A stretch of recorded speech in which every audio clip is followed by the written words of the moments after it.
Nasa 300 miyembro ng New People's Army ang sumuko sa mga otoridad sa unang kalahati ng taon. Isa ito sa mga napagtagumpayan ng 10th Infantry Division ng Philippine Army bilang bahagi ng kanilang mas pinalakas na hakbang upang mapanatili ang insurgency-free status ng mga lugar na sakop ng kanilang operasyon. Yan ang ulat ni JC Aliponga. Nananatiling insurgency-free ang buong area of operations ng 10th Infantry Aguila Division.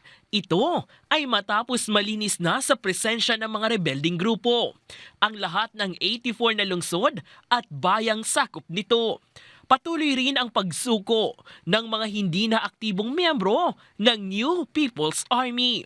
Ayon sa 10th Infantry Division, mula Enero hanggang Hunyo ngayong taon, umaabot na sa 300 ang mga hindi na aktibong miyembro ng NPA na sumuko.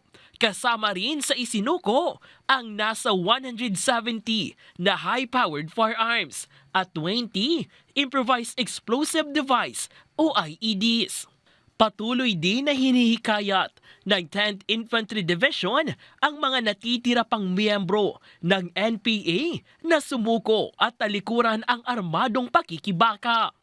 At samantalahin ang mga programa ng pamahalaan tulad ng ECLIP at Amnesty Program upang makatanggap ng pinansyal na tulong at pangkabuhayan. So atong gina-facilitate nga makapasurrender din nato sila through identify, locate, engage, co-op o transform. Kanang lima mo na ginagamit sa atong brigade sa pagpasurrender sa ilaha. Nananatili ding mapayapa ang kanilang AOR na sumasaklaw sa malaking bahagi ng Davao Region at ilang lugar sa Socsargen at Caraga Region.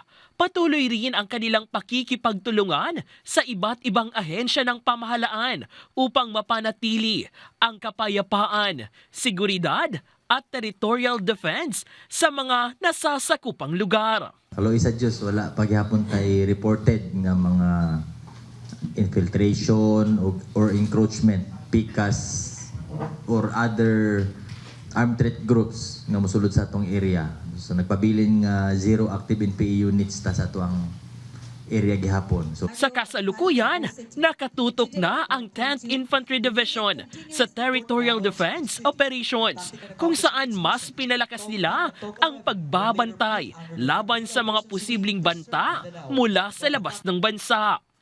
Mula dito sa Davao City, JC Aliponga para sa Bayan.